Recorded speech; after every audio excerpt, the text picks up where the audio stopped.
Welcome back, everybody, to the 423 Football Podcast. It's been a little over a week now since we had our last show. Sorry, we had a lot of inclement weather down here in the south, a lot of snow, and obviously we can't handle that down here. But anyway, we are back again. It's been like I said, almost a week since the divisional round concluded. So we're going to go over those matchups, talk about each game. I know they're not as fresh on the brain as they would have been on Wednesday, but we're still here ready to talk about it. And then we're going to break down the conference championship matchups, give you some possible daily fantasy plays in that, and maybe talk some other topics along the way. So anyway, I'm your host, Brandon Bouchard, joined here by Brett Hamilton. Hello. Okay, so let's go ahead or before we get into the recap of the divisional round, I do want to talk about, I guess, if you've been listening, you kind of have a rough idea of how we're going to move on from here throughout the offseason and things like that. We're not completely moving away from Wednesday releases yet. Obviously, today's Friday, so it's going to be a little bit different because of the weather, but we're still going to do one a week. Eventually, we're going to move to probably dropping those episodes on Monday. So I guess Monday, and then you have all week to listen to them. So that's a good thing. Yep. But we'll do that after the Super Bowl, most likely, and we'll start talking about free agency and the draft and things like that, and break those things down. So we're probably not going to discuss that too much right now, but we will definitely get there eventually. I know everyone's starting to release mock drafts and things like that, and it's just slow down. Season's not even over. We'll get to that. I do want to mention a few coaching changes. I talked about a few last week, but lots of coaching changes. Yeah, good. There's gonna be new faces, and I love it because it's not all these same guys that are getting recycled back into like Tom Coughlin getting a job over and over. Or obviously, North Turner, I think he just got a job with the Panthers, so I guess he's recycled. But I don't know. I don't like the head coaching. Just relying on one guy who clearly hasn't done anything before. But anyway, Vikings offensive coordinator Pat Shurmur is expected to become the next coach for the New York Giants. Obviously, Vikings still playing right now. Pat Shurmur's had an excellent year with that offense. Yeah. He's gone through two quarterbacks.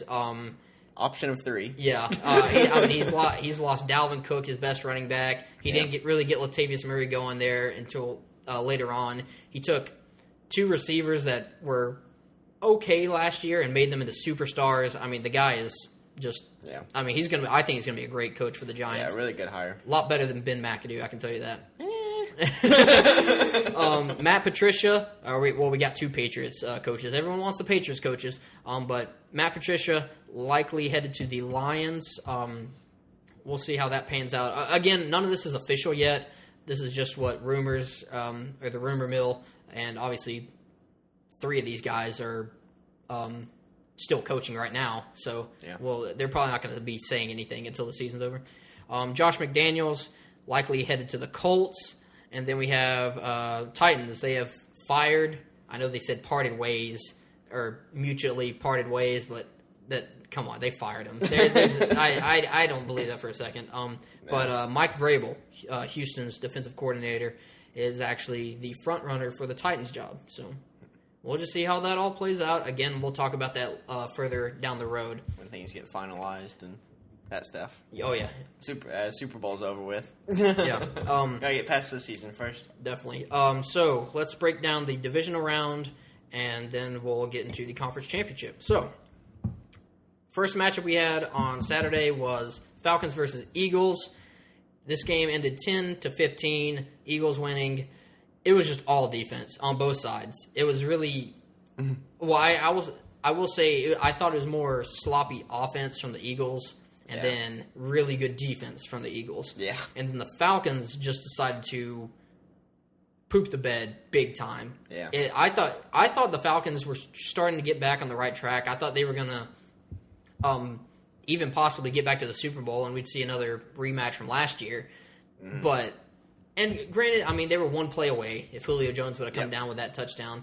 But, I don't know. I guess I don't know if the Eagles can rely on no pass game, just a run game, Jay Ajayi. And even Jay Ajayi, he wasn't really that productive. No. LeGarrette Blount, neither was he really. But they got just enough to get it done. Yeah, and I really don't, especially with these teams they're going to have to face coming up. I mean, Vikings, Jaguars, those are two of the best defenses in the NFL. And then the Patriots, obviously, if they get to that point, they're not. You can't just run the ball and expect to win against Tom Brady and Bill Belichick. There's no way. Nope. No way at all. Nope. So, Eagles, moving on in the NFC. Next matchup, we have the Titans and the Patriots. Titans lose this one 14-35. Titans actually go out and score first. They're up 7-0. They look okay in the first quarter. Their defense actually looks, I wouldn't say formidable, but they actually got a stop. So that was more than I thought was going to happen. Honestly, yeah, but I definitely thought their offense would have got going a little better than what they did. They really started slowing down there towards the end of the game. They relied on the passing game too much, and I've seen that especially, speaking of Derrick Henry, I've seen that a lot with like Alabama in the past couple years where they've relied too much on the passing game and not their stout running game, because Titans have one of the best lines in the NFL, in my opinion. And Derrick Henry, obviously he's probably going to end up the workhorse back for that team in the future, so hope so. He should have been used more in this game. Granted, I still didn't give him a chance to win. Really, no. I didn't at all. No. After the Titans scored that 7 points, it was pretty much all Patriots. After that, they have a 21-point second quarter and just start running train on them. It was just they made it look easy. It looked like a run through practice. It was nothing. Which is what I kind of expected from that game. Yeah, that's no surprises here. No, Brady looked good. Deion Lewis, James White looked good. Danny Amendola actually got involved more than any receiver, other than if you count Gronk. But they basically did what they wanted to the Titans. It's going to be a little tougher next week. Obviously, we'll get to that matchup. No spoilers. Hopefully you already know. If you're not, hopefully we are not your only source to know anything about football. There's that one guy out there like, who's it going to be? Who's the matchup? They didn't even watch the games or anything. They're just waiting on this podcast. Waiting on the podcast to come out. That'd be great. I do want to say one, mainly fantasy related, I should say, from the Titans, Corey Davis, 2 touchdowns. It was good to first see. 2 touchdowns of his career. Also, the only 2 touchdowns the Titans scored. Yeah, exactly. But Corey Davis, he's been dealing with injuries all year. Yeah. He finally got healthy, and they finally started targeting him as well. And the guy is, there's a reason he went top 5 in the draft. Yeah. He went he's really good. For a reason. Yeah. So, Corey Davis, I really like for next year. I don't really know exactly what round he would probably fit in or what wide receiver tier he'd fit in yet. Yeah. But I definitely like him as a later round guy at the moment. Yeah. Obviously, if we were drafting today, he'd probably go in the later rounds. Yep. Next matchup, the last AFC matchup, Jaguars and Steelers. Jaguars come out 45-42. That score is so bizarre to me. If you would have told me that the Steelers score 42 on the Jaguars, on the stout Jaguars defense, you tell me Ben Roethlisberger throws for 469 yards and 5 touchdowns. Antonio Brown goes for 132 and 2 touchdowns. Le'Veon Bell has 155 total yards and 2 touchdowns. You would have thought I was crazy if you said they lost. Yeah. What? In what world does that happen? I don't know. Jaguars turned it around. They said, "No, we don't have a really good defense. We have a really good offense." Apparently, the Jags defense really. They had is good. The Steelers' offense was really good. So it was just a matchup. They had 2 defensive touchdowns. Really good. Yeah. That was just a really exciting game to watch. Yeah, but.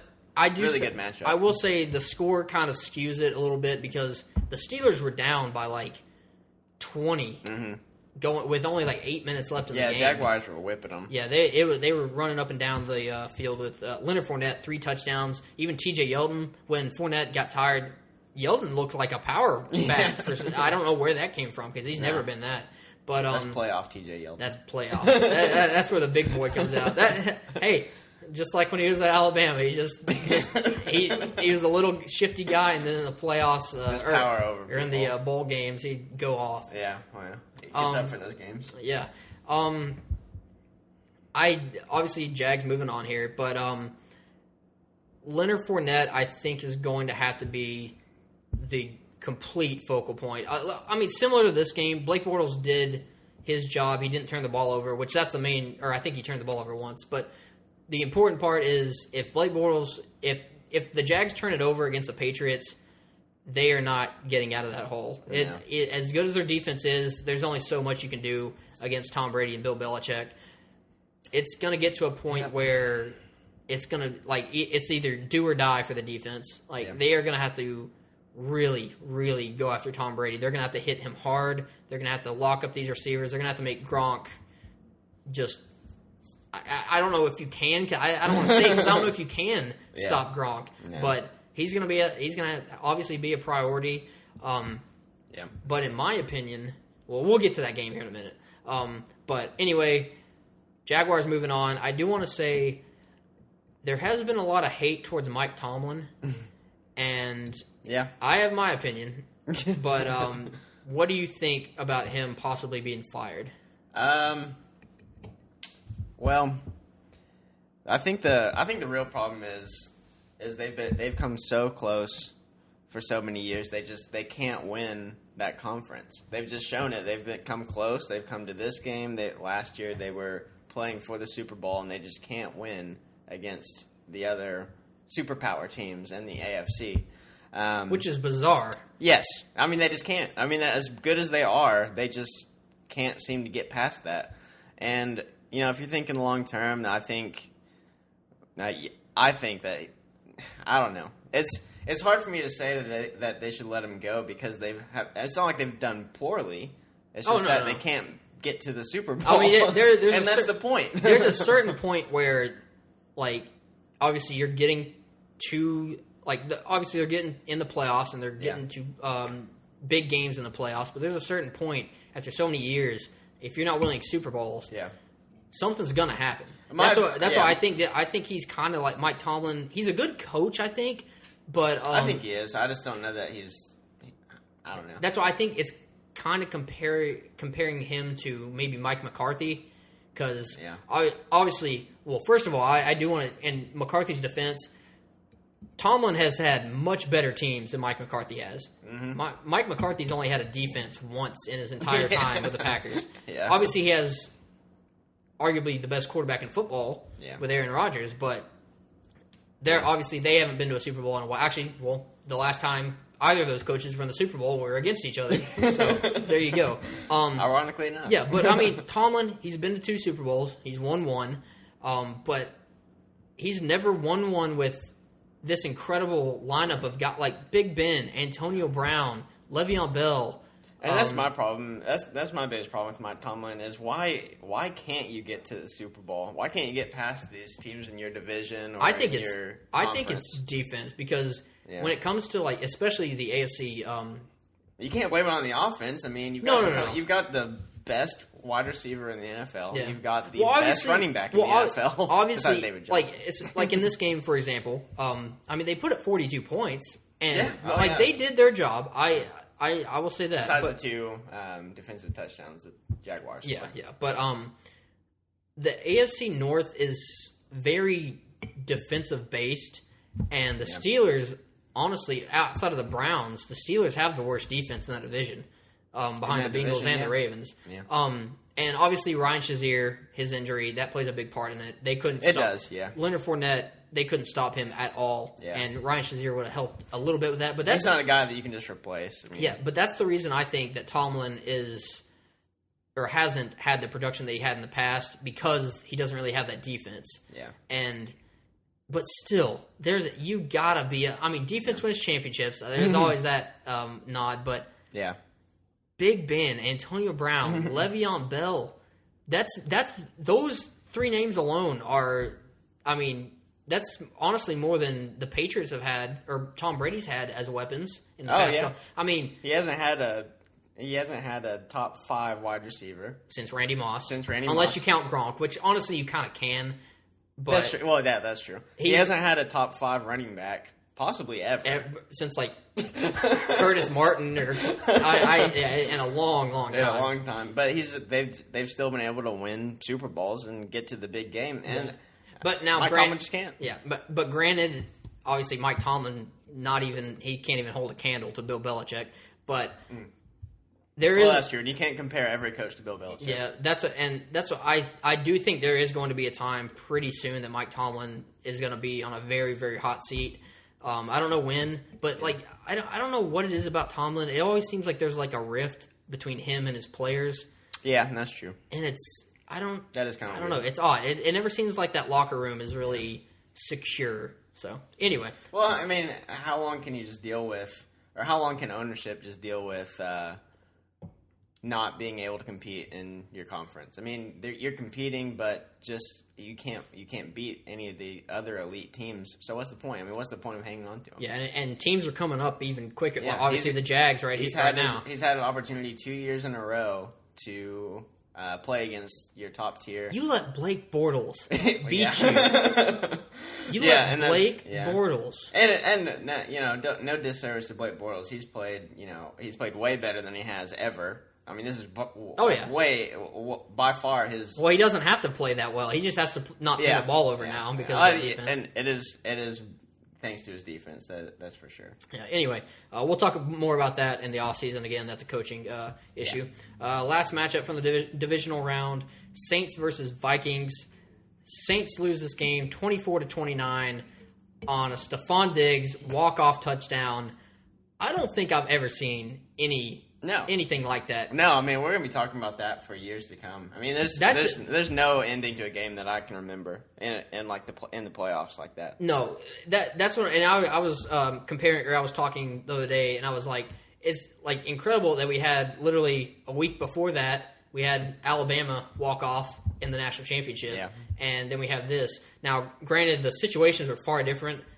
We thought the Vikings were just gonna maybe set up for a field goal or just not even have a chance, really. Yeah. Bama was still, they were in a bad spot, but they were still gunning for the end zone. So it was kind of like when he was able to put his arm in the ground and turn the corner and get upfield, and you knew he was going to score like that. Yeah, I mean, no one was around him after that. It must be great to be a Vikings fan at the moment. I guess. It's just blew my mind. And by far, it's not even close. That is the best moment in Vikings history, without question. Oh, yeah. There's nothing that compares to that. Maybe Adrian Peterson getting over 2,000 yards. That's pretty impressive, yeah. If he would have broke the record, then maybe that'd be it. But no, this is by far. Vikings have had a tough life, I should say. Yeah. But anyway. Yeah, they have. It's paying off right now. Hey, it's looking like a very good year for them, obviously. Possibly getting the Super Bowl. I do want to break down the fact that, or just that play in general. Obviously, we knew what they were trying to do. We knew the route that was going on. Basically trying to catch and get out of bounds in field goal range. Yeah, and that looked like it was going to happen. And we knew that was going to play out, but we did not expect the worst tackle attempt I have ever seen in my life. Was it a tackle attempt or was it an evasive maneuver? I don't know. He blacked out on the field or something like that. But literally, he had his head tucked down and he was rolling to take his legs out. I understand that. I know what he was trying to do, but he did that before Diggs even had the ball in his hand. Yep. I don't know what was going through his head. Literally, and the worst part for me is his arms played no part in that at all. Even if you stick one arm out and just try to he's gonna fall. At least slow him down. It's kind of like when a basketball player goes up for a layup and he's expecting contact and it doesn't come, and then he misses the shot. This is Diggs started to. That's the reason he was expecting to get hit, and he was falling backwards. He was going to get hit, and it took a miraculous ability of balance and control to actually put his arm in the ground and score the touchdown. That just props to Diggs on that. I swear, that's really good awareness. I think those two, aside from obviously if Jordy Nelson gets back to form with Aaron Rodgers next year, I think Diggs and Thielen are the best wide receiver tandem in football. Yeah. I honestly can't think of another like that level of production over the year. No. Maybe like I said, maybe Jordy and Devontae, if they can, like, obviously we saw that at the beginning of the year and they were easily up there with him, but yeah, those two are just nuts. Adam Thielen, Antonio Brown, and Juju. that one's up and coming. Yeah, that's not bad either. I don't know. Well, we can think about that more later on. But anyway, obviously, heartbreaking for the Saints. Just pure joy for the Vikings. Vikings are moving on. So, that being said, talk about conference championships now. This is the key, or this is the next step towards the Super Bowl. You win, you're in. You win, you're in. The only other step to the Super Bowl. The only other step. I don't know. I feel like the Patriots could find a way, some other way. No, we won't go down that. So, Vikings and Eagles, anyway. Vikings-Eagles, it's basically what I think it's going to come down to is whether the Eagles can put up points at all. Yeah. They barely put up points against the Falcons, and the Vikings are far in a way better on defense than the Falcons are. Oh, the Vikings. I mean, in my opinion, the Vikings have the number one defense. I mean, it's just they're just unstoppable. It's incredible the talent they have and the speed they have and just the intelligence. That's my biggest thing because I don't think there's a player on defense smarter than Harrison Smith. To be honest with you, no. But do you think the Eagles? I know they're going to try to focus on the run game, but that Vikings have a Not great against the Vikings. Yeah, that's what I'm saying. The Vikings have a great front seven too. Is like, do you even? I don't even know how the Eagles won the last game. Honestly, Falcons just decided to completely not. They just didn't show up basically, but. This kind of feels like what the Patriots and Titans were last week.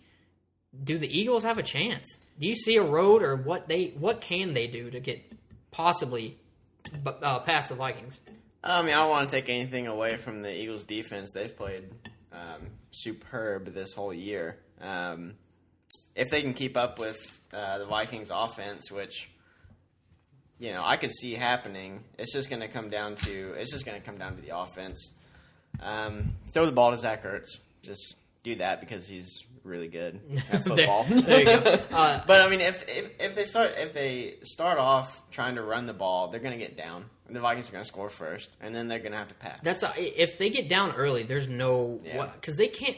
If they try to force Nick Foles to be good, then they're going to lose the game. Yeah, and we saw it last week, or the past couple of weeks since Wentz went down. No receiver in the past, or no receiver on the Eagles have shown anything. No, whatsoever. That's why they just want to control the game and run it. Yeah, but God, watch it's going to be Nick Foles is going to come out. He's going to look like Blake Bortles. That 7 touchdowns Nick Foles we saw a few years back. That's what's going to come out. But I really don't. I see the Eagles struggling to move the ball whatsoever. I think the Vikings. Obviously, the Eagles' defense is good, and I think they'll hold them for a little bit. But I expect this to be very, very low scoring. And I think I got the Vikings winning. I do have the Vikings winning. All right. Mm-hmm. Obviously, our Super Bowl predictions, I think, got blown up already. I said Saints, Patriots. And I said Saints, Steelers. So at least you have one. Yeah. One side of the equation's right for me. Well, heck, we were almost right if it wasn't for Stephon Diggs making the play of the year. Do you think, obviously we'll never know, but do you think the Vikings or the Saints would have a better chance of beating the Patriots in the Super Bowl? See, I've gone back and forth on that because I stand by the fact that defenses are what wins championships. Yeah. And Vikings definitely have that. Aside from a superstar QB, which Drew Brees is. Yeah. But that one's really close for me. That's why I thought the Saints would actually go to the Super Bowl because of Drew Brees. But I don't know. I'm starting to think that if the Vikings make it and the Patriots make it, because the Patriots are going to have to go through the Jags. That's arguably the second best defense in football. Yeah. And then they're going to have to go up against the Vikings, like you said, best defense in football. I don't know. I feel like that's a tough road to handle. Yeah. It's just going to come down to, can those offenses and those quarterbacks put up points against if they get there. You have to get past these two games. So to answer your question, I think the Vikings would have a better, or will have a better chance in the Super Bowl. So on the AFC side, we got the Jags and the Patriots.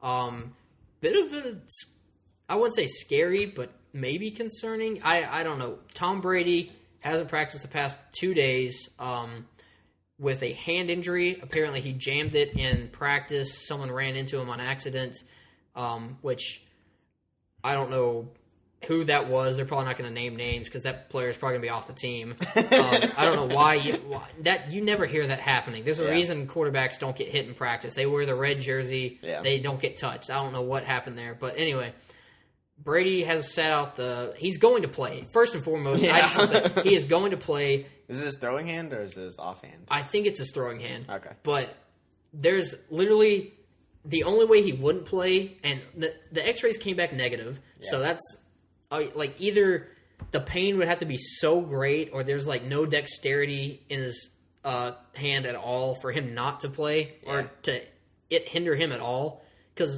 And it's not like they're going to be like, oh, we need to save you for the future. You're 40 years old. So you're playing every game you can possibly play, especially in the playoffs. So don't. Yeah, he's definitely going to play. Yeah, if Jags fans are getting their hopes up that he's not going to play, or it might, like maybe, hinders his performance a little bit. Yeah. But I really don't see that. Granted, his performance over the past, 4 games has been kind of bleh. Yeah. But it's just still been able to win. Yeah, they win. That's the thing. So can the Jags defense stop Tom Brady? Because that's going to be the main question of the entire game, really. I think they can. Yeah, stop them enough to win the game is another question. I don't expect a lot of points from the Patriots. It'll be tough. If the Patriots put up 42, are they winning? If the Patriots put up 42 points, then they'll probably win. You'd like to say so.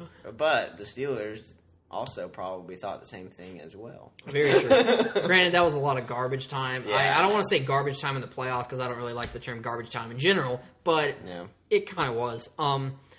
Now, can the Jags offense put up enough points to hang with the Patriots if the Jags defense even gives up a little bit? I think they've got a good chance. I mean, Blake Bortles, say what you will about the guy, but he's been able to put up points in the games he needs to. He just put up 45, he didn't put up 45 points, but he put up a lot of points against the Steelers, who have had a pretty decent defense this year. The Patriots started off slow, but their defense picked up. I think Jaguars can score on the Patriots. Yeah, I think it's going to be. I think Leonard Fournette's definitely. It's going to have to be the running back. He can definitely score. Yeah, that's what I think. On the Patriots side of the ball, I think the receivers are going to be pretty much shut down. Yeah. I think Gronk's going to be taken away to some extent. I think that Rex Burkhead, he's been practicing. He's probably going to be back. Yeah. I think Deion Lewis, James White, Rex Burkhead are going to be the premier focal point of that offense in this game. I think probably combined between all of them, they're going to have 30 touches. Yeah. It's going to be a lot of dump offs, a lot of things over the middle.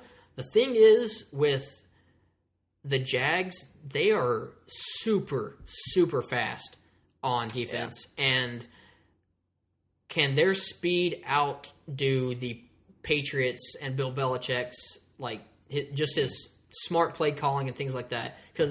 And even on the defensive side of the ball, like the Patriots, they really have just like a middle tier defense. It's not very good. They don't really have talented players on defense. Honestly, they have one or two, but the situations they get in and how they manage their defense, it's really, really well done.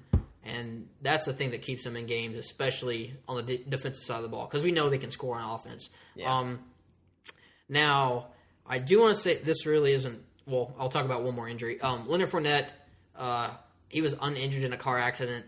That's just – I just want to, like – it's so funny how every week – or we've seen this the past couple of weeks, how something happens with the team the Patriots are playing. I saw who was it? They were tweeting. It was just basically conspiracy theories out the ass. But it was like, or they were trying to like find the driver of the car that was also involved. And you heard last week the Titans plane skidded off the runway. Yeah. and the guy was like, who was running flight control at the time, and things like that. I mean, this is bizarre. It's bizarre how something always happens. But anyway, and Jalen Ramsey, he said he guarantees a Super Bowl victory.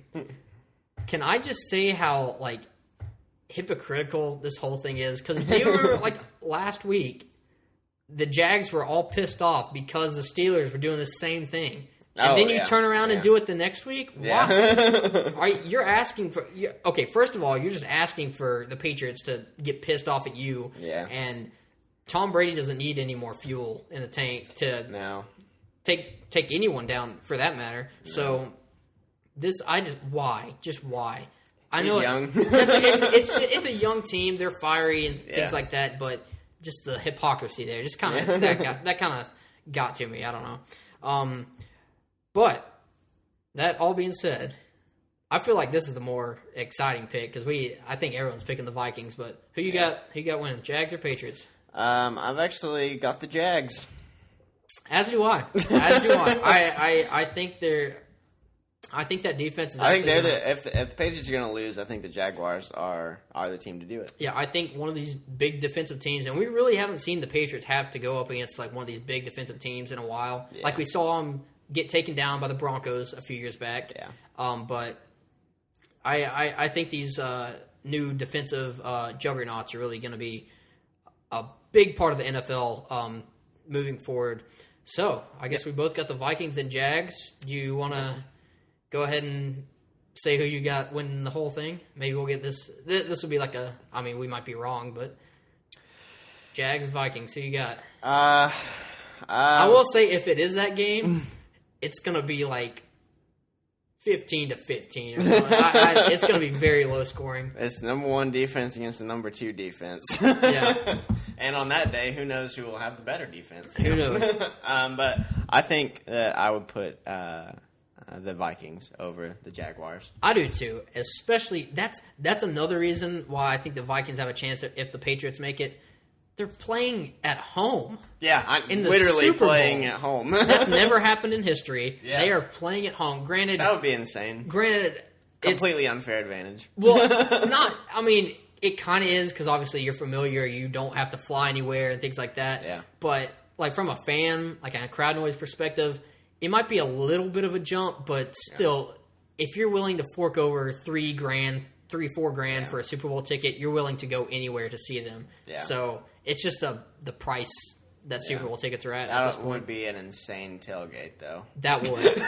And that city would be it'd explode. Patriots. If the Vikings win, whoever they're facing, that team they'd better hide for a good while because things are going to be... Well, oh no, who was it? Oh, I think it was the Eagles.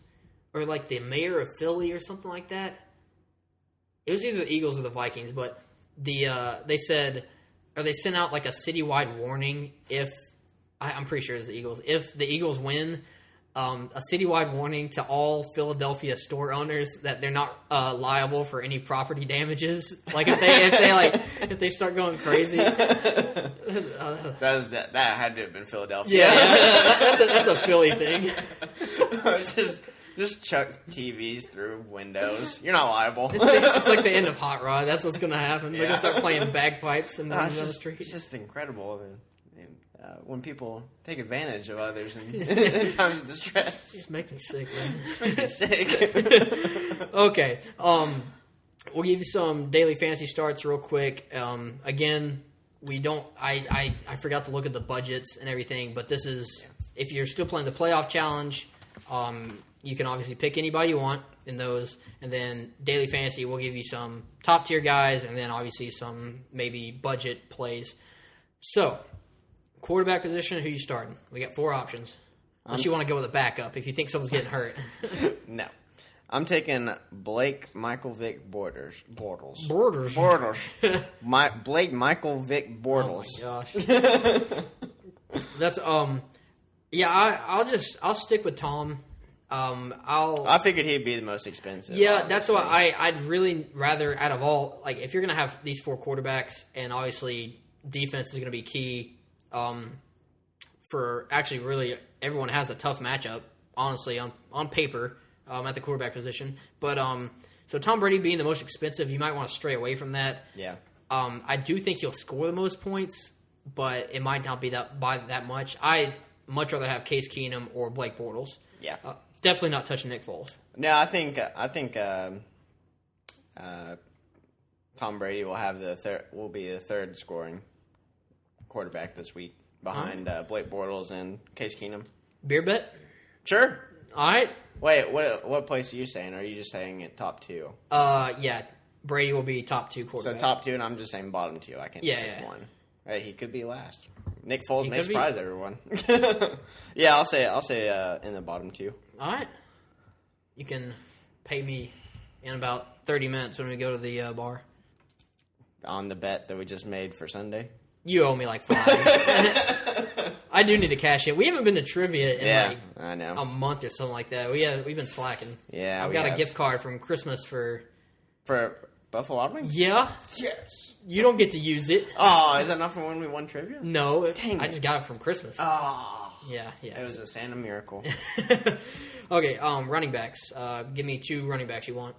Leonard Fournette, I want to mention him specifically because he is the only one in my mind that has a clear number 1 role in the playoffs right now. I agree. Every other team has some sort of unknown factor. Yeah. Or whether it be a 2-man tandem job.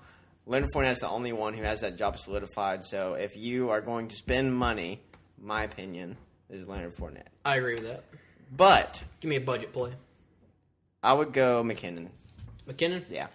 See, I like that, but I would really, really like... obviously, I'm trying to build my team around Fournette this week because I think he's going to be... Yeah. Or I think he's the safest, honestly. He's going to get touches. Besides Gronk.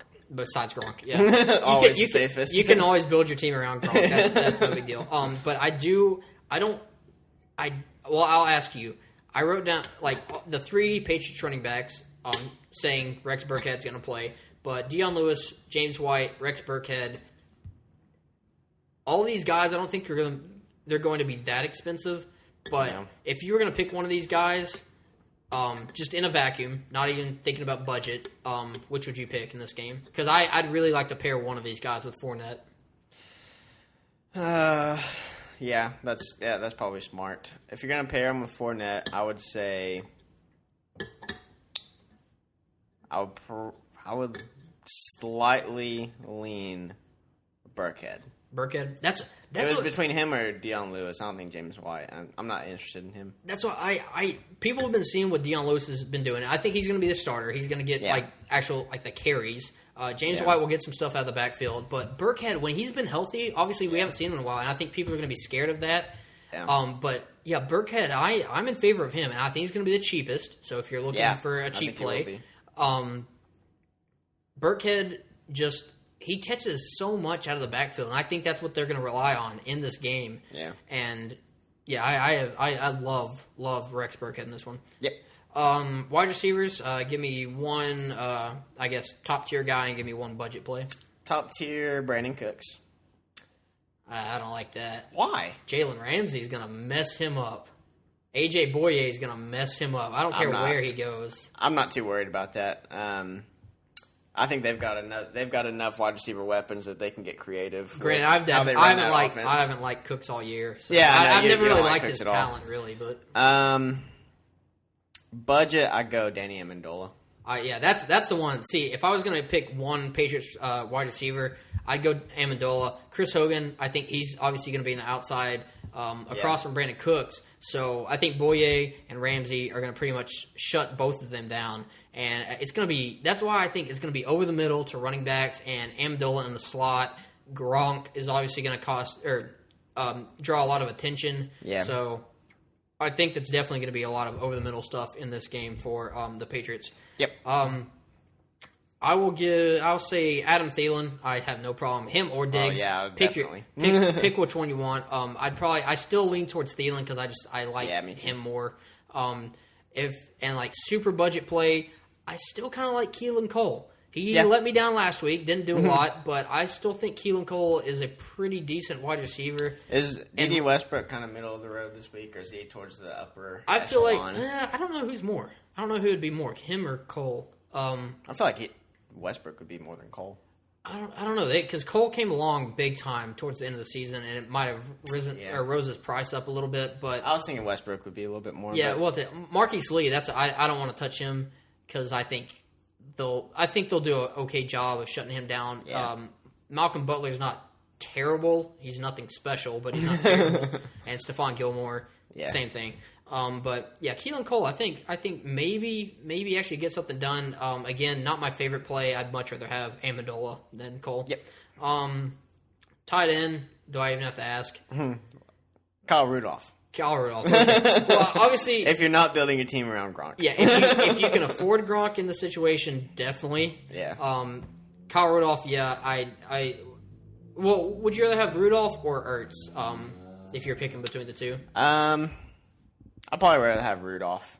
I at least have faith in his quarterback. Nick Foles is too big of a question mark for me. I just don't know if he can score passing touchdowns. I agree. Even with Zach Ertz. I agree. And we will have to Anderson Sandeo, he got knocked the hell out in that last game, and he was dealing with a concussion. So we're gonna have to see what he does, but he would definitely be probably on Zach Ertz. Give me your kicker you want, real quick. Gostkowski is probably the most expensive. If you're on a budget, I'd say Jake Elliott. Breaking news that's not really breaking news. What does that mean? David Johnson is back to 100%. Oh, whatever that means. Just in time for someone else to play in the playoffs. Well, yeah, anyway. So all those dynasty... It made my fantasy team happy. Yeah, all those dynasty leagues out there, if he's out there, go get him. Go trade for him now. But yeah, you said Gostkowski. Yeah, he's probably the most expensive. I like Kai Forbath more than anybody. I like him more than Gostkowski, regardless of price. Defense, I think this is a no-brainer. Vikings. Oh, absolutely, yeah. They're going to eat the Eagles alive. I think it's going to be ugly. I don't want to start the Jags, even because they're such a good defense, or even that they are a good defense. They are. I still think that they'll have a defensive touchdown. Really? Yep. One. The key to that game, I think, is they're going to have to beat the hell out of Tom Brady. They're going to have to get to him a lot, and they're going to have to have like some tip passes. Yeah. But the main thing, because I have no question that they can guard on the outside and the deep ball, but the underneath stuff, that's all the Patriots do, really. They never really throw deep. It's just these dink and dunk passes, and it's really hard to cover those shifty backs. And Tom Brady doesn't have to make that many. He doesn't have to make really spectacular throws. It's just dink and dunk, and it works really well. So that's the thing. Obviously. That's the thing that's going to be going down. Okay, so that is going to be all for today. We will be back on, hopefully, if weather cooperates, we'll be back next Wednesday to talk Super Bowl, obviously. We're going to have the Super Bowl. Is it usually a week after or 2 weeks after? I think it's 2 weeks after, isn't it? The Super Bowl? 2 weeks. 2 weeks after? Okay, so we'll have 2 weeks to talk something. We'll give you some kind of content. Obviously, we're definitely make sure you follow us on Twitter at the 423 Football. Definitely posting a lot of stuff over there. Got content going all the time over there. Yesterday, I went crazy with the tweets. I was tweeting probably once every hour, just some form of content, just to keep you guys up to date and just keep you interested. So we're not going anywhere. Hopefully you guys don't either. We're going to be here throughout the season. And again, that's at the 423 Football. That's over on Twitter. You can also like us on Facebook. Make sure you go and subscribe on iTunes, Google Play, and YouTube. So give us a like, leave your comments and reviews, and share us with the world. Thanks for listening. We are the 423 Football Podcast. Peace out.